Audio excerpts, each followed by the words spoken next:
people, events, and issues of Georgia, Carolina. This is the Means Report. Now, from the studios of WJBF News Channel 6 in Television Park in downtown Augusta, here's Brad Means.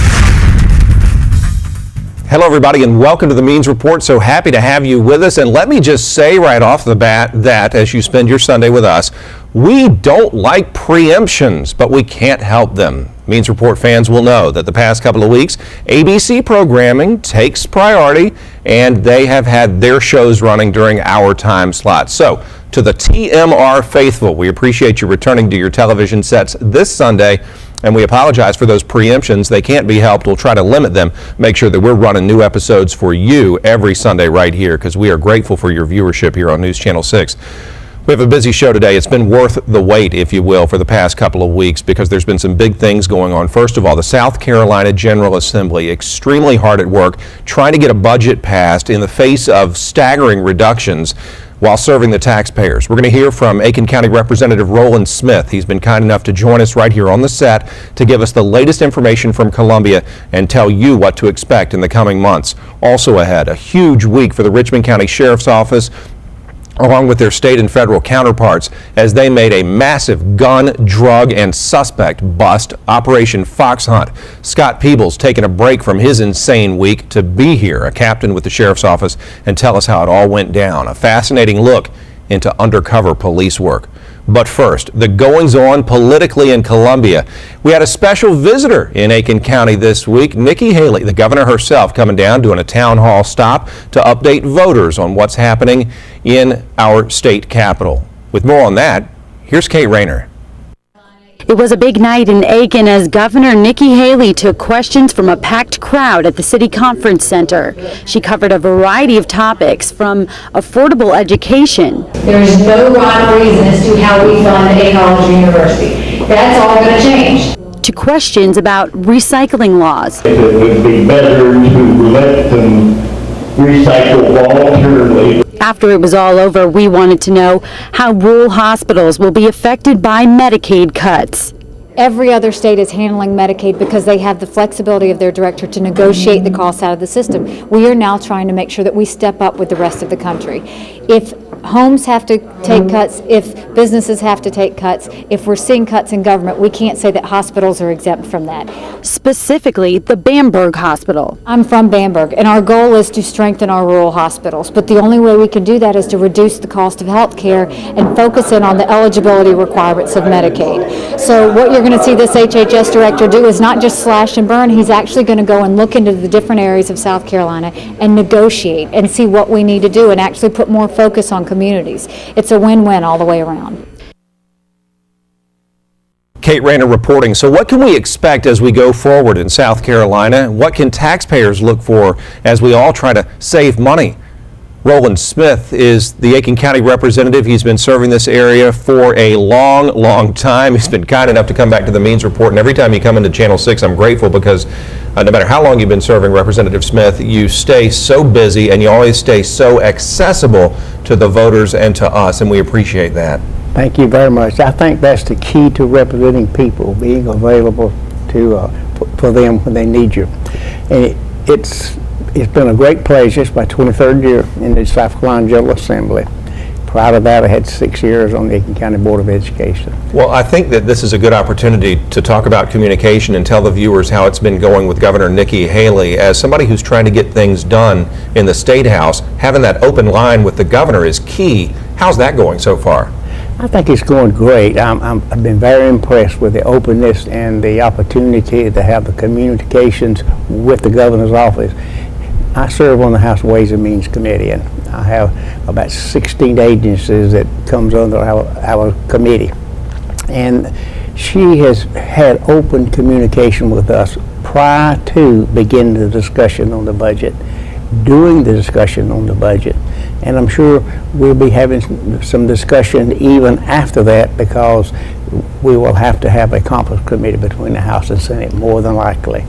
And it's refreshing to know that they're the governor is not just coming along and criticizing what we do, but the governor is at this point in time is dealing with the legislature up front. Representative Smith, let me get you to talk about a couple of key items that y'all been working on. You, as of late this week, passed a budget. That should be, and I say late this week, we record this on a Thursday, and it was Wednesday actually that the House approved a budget. Ways and Means controls all the purse strings, so let's go down the list, if we can, of areas that voters care about. What's going to happen with our schools, especially when it comes to district by district in South Carolina? What have y'all done if the Senate approves all this? The Senate approves it. What we did in the budget this year, I think is remarkable when we see the fact that our budget's down from $7 billion down to $5,300,000. And we lost what we call the stimulus money that education had, $174 million on the line for 2 years in a row. Did you lose it because Governor Sanford would not accept it, or did it just go away? We lost it because it's certainly not available anymore, okay? But we were able to make up $110 million of those dollars out of new money, and increase the student-based cost to $1,798, which is a substantial increase over last year, even with the stimulus money. But we did roll some programs in together. We did allow the school districts substantial amount of flexibility. We put money in the budget not only for school bus parts and fuel, which is don't have to tell you, fuel costs is extremely high now. And we also put some dollars, not as much as I would like, to purchase some new school buses. Let me stay on schools for just a minute. So when you talk about a child going to school each year, when you talk about the funds that are available and the resources that are there for our teachers, will they see any major changes? You were able to increase that per student allocation, so it seems like things are going to be either as good as or maybe a touch better than they have been. Should we see any drastic changes school-wise? Well, the effort of the General Assembly is, number one, is to put more money in the classroom, rather than more money up at what they call Elford Street up in Columbia, Rutledge Street, I'm sorry, where the Department of Education is higher. So we want more money, and that's been the effort this year, to get the dollars into the classrooms. And that means it's more benefit to the students and the teachers as well. Are y'all giving the counties and cities the resources they need to fight crime, and are we going to keep troopers on the streets of South Carolina as well? We were not able to add a new trooper class on. That's unfortunate. We needed to do so. It cost about $100 million to add one class that is to furnish the training, the equipment, the vehicles, and all that goes along with that. But that's one of the efforts that we're going to definitely undertake just as soon as the revenue increases. And we do see signs that the economy is turning in South Carolina. When you had the increase in revenue that we had this year, just coming out of the recession, I'm not saying we're out of the recession, but we do see some light at the end of the tunnel. What do you see when it comes to health care? I know that our story there focused on rural hospitals, and there is some concern about the future of rural medical care, that it could be going away. We could be looking at big regional hospitals instead of each town or county having their own. Do you have hopes that funding can be found to help these communities always have a close place to go for care? What we focus on this year is cutting the provider rates, and that is to put more money into Medicaid. When you cut those rates, it allows more people to be covered, obviously, and hopefully that will be able to assist the rural hospitals in continue to be in operation.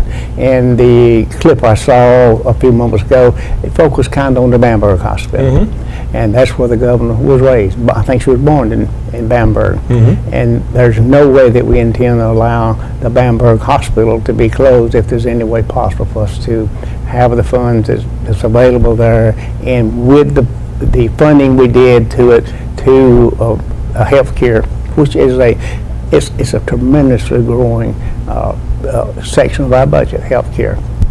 It's at some point it's going to be outgrowing education, which is one of those problems. We have more people, for example, in Bamberg County, there are a lot of people that's on Medicaid, and a substantial number of people. And so the hospital depends on Medicaid to provide the services in order to even exist. And that was basically what they were discussing that could cause the hospital to not have enough revenue. But we feel like that we fully funded the health care issues. We put every dollar in that was asked for by the Department of Health and Human Service for the state of South Carolina. I tell you, that should be good. I know a lot of people in Bamberg are standing up in front of their televisions cheering right now. Let me get you to touch on two more things. Aiken County, first of all. We see that area constantly trying to make efforts to bring new business to the county. We see the downtown merchants making a nonstop effort to get people to shop and eat in downtown Aiken. What do you see for the future of Aiken County? I see the future of Aiken County as being very bright. Obviously, we've had some announcements of some layoff at Savannah Riverside. That's unfortunate. But Aiken County Council, I must say, is working hard along with Fred Hume's Economic Development Partnerships to bring in new industry, new jobs, and create new jobs in Aiken County. And while we're on the subject, we increased the budget for the Department of Commerce, but we also included in the Department of Commerce budget $10 million additional dollars, what we call closing funds. In other words, that the Commerce Department can use when we get an industry interested in Aiken County. These are some incentives that we can give you to come to Aiken County or the state of South Carolina or any other county in this state. Previously under the administration, and this is not in a form of criticism, those funds we feel was not utilized properly. When I say not utilized properly, it was difficult to get them to come to the plate with the revenue we put over there for that purpose, for the closing deals. But we think because of the competition across the United States and around the world for bringing industry in, it's so critical that we do have to have closing cost money in there in order to make it come to South Carolina. We've got to be competitive. Well, I hope we can be. I have just a few seconds left, but I'm not going to let you go until we recognize a longtime public servant. I know you made the point of wanting to recognize him today, Mr. Stuart Biedenbaugh. Switching jobs, but staying in public service. Yes, Stuart has been our election commission director for 12 years. I helped hire him as a member of the delegation. I was chairman at the time and still am chairman of the Aiken delegation. We're going to miss Stuart. Stuart is going to be almost impossible to replace with someone with his ability and his commitment to being absolutely certain that an election is run very impartial. Yep. That is not showing favoritism to any party or any person. And that's what we're looking for to replace him. Well, I have put a committee together of the delegation members to head up the committee to survey all the applications that's put in for the election commission position and bring to the full delegation the top 3 qualified persons. Well, I don't mean to cut you off. I was going to say we're going to follow that process closely, if you don't mind, and I hope that you'll let us know when the new person comes on board. We'll be happy to do so, Brad. And I appreciate you asking that question, where we can say to Stuart how much we appreciate the work that he's done for this county. We sure do. He's been good to us too. Thank you, Stuart, and best wishes. We'll see you in Aiken as we continue to try to get interviews with you all the time on what's going on there. Thank you for what you and your fellow lawmakers in the delegation do for this community, Mr. Smith, and thank you for 23 years of outstanding service. We're grateful to you. Thank you. Thank you for allowing me to be here today. Yes, sir. Representative Roland Smith, he's going to be back on the Means Report, keeping us posted as the General Assembly continues its work. We're going to continue our work here on the Means Report. Operation Fox Hunt is coming up. How in the world did Richmond County haul in all those suspects, all those guns, and all those drugs? Captain Scott Peebles next.